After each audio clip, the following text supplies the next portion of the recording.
When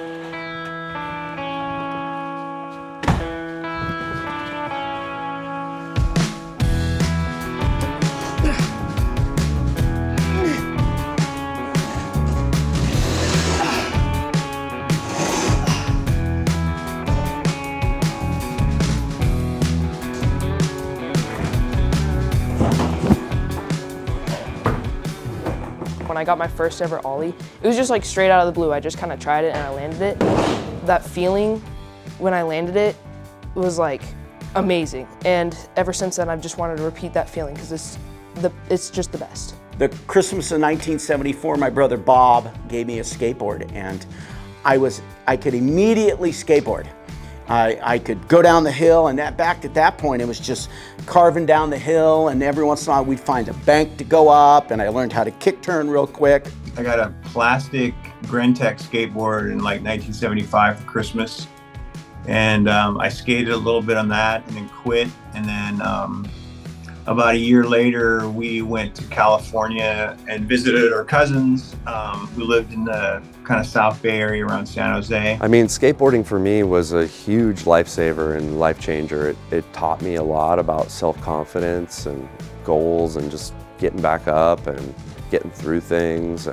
And my cousin had a new skateboard that had the first precision bearings, like in Road Rider 4s. And it was the first skateboard that I'd ridden that was that smooth and turned that well. And we kind of spent the 4 or 5 days that I was there the whole time skateboarding. And then that kind of started me on my way. I saved my money, got a skateboard. My dad helped me build a couple of ramps that summer. Jeff has indoctrinated me to be a Montana Pool Service team member, which I'm honored.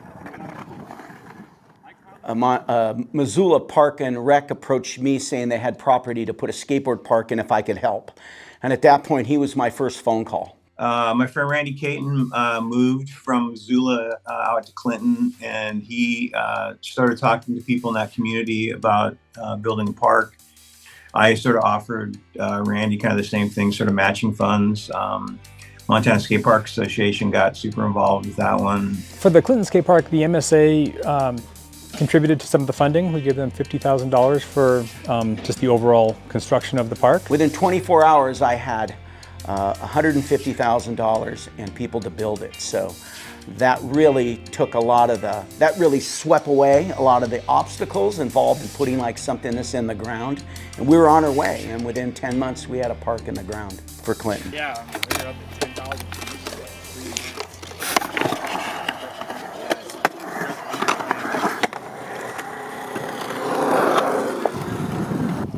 The Skate Park Association itself, our mission is to help provide quality concrete skate parks across the state, as well as supporting, funding and grassroots level, like boards in hand components as well to each of the different communities in need across Montana. Overall, we've been at this for about 25 years now.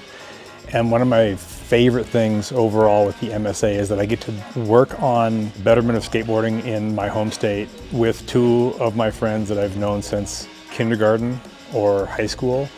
So it's just like a continuation of this lifelong passion that I've had for skateboarding, and the fact that I get to do it with people that I know and love is just, it's perfect. A lot of our funding comes through grants, and then a lot of our other funding will come through specific events that we put on or merchandise that we sell.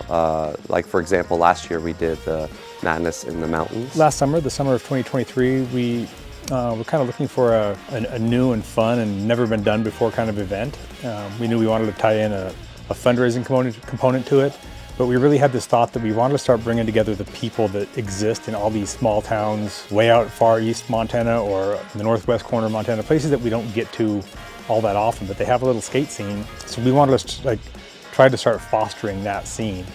So we created the first ever statewide skateboard scavenger hunt. That's the cool stuff, is like it's the, you build a park, but then there has to be some follow up, and I think anytime you can just sort of spike the energy up, in that way, that's a huge thing. I think we launched with 150 some missions that they had to go accomplish, And for each mission, they would get points. And then the person who at the end of the summer got the most points won prizes and trophies and cash. And yeah, it was super fun. And it brought the people together from all over the state. And it was super rewarding to see the number of people who got involved and the stuff they did.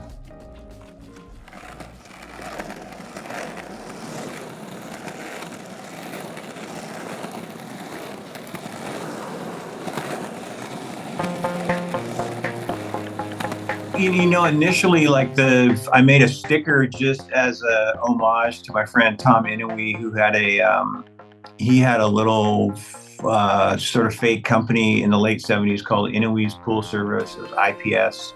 Within a couple of years, they started working on trying to get the Missoula skate park built, and I kind of jumped in with those guys with Chris Bacon and Ross Peterson and that crew. From what I understand, the park in Missoula was a $500,000 park that turned into $750,000. And then it just kind of just started to snowball a little bit. Then there was just that there was a few other parks being built. Kalispell got built. They added on to Helen. My friend Pete was kind of spearheading that, so I helped out a little bit there.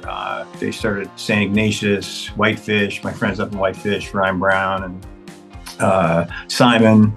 And those guys were building that park. He likes to put them in small communities because there's less bureaucracy. 8-9 years ago when we built Browning, that was when it came, that was when MPS sort of turned from being just a sticker and a couple of t-shirts, and it sort of turned into like, I created a foundation out of it. It's been really cool.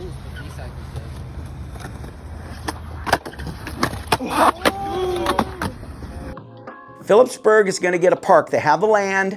They have a group of people who are interested in raising the money, but they're at square one, which is a good place to be if you have the enthusiasm. You have to have people who want to stick around for the 2 years to 3 years it can possibly take. Right now, our plan with Madness in the Mountains is to keep it going year after year after year. It does take a lot of work to create all the stuff that goes into launching it every year. Then it's a lot of time and effort to sustain the effort over the course of a summer when, you know, of course, we want to be out having fun ourselves. So it's kind of hard to monitor everything you need to monitor. But we'll find a way forward for it, for sure. There's a goal. It's to make Montana like the coolest destination place to skateboard. We're also going to be working with Columbia Falls this summer, which is going to be pretty fun. We've been working with the Flathead reservations a whole bunch. So yeah, there's a lot. Bro.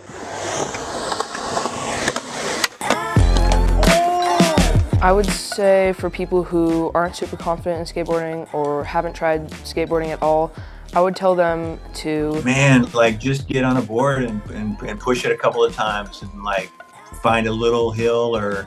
Go around, find a flat spot that you can just do laps in for like hours. You know, skateboarding really is that feeling the G-forces and turning and, you know, your body moving with the board. And this is what I always say. I turned 64 yesterday, and every morning when I wake up, I'm this 19-year-old kid running around the house looking forward to all these things I did in my youth, and it keeps me young. So go to a public place, go to a skate park, go to a skate shop, and meet people. If you have something that you did when you were younger, don't give it up. That's all I can say is it really is the fountain of youth.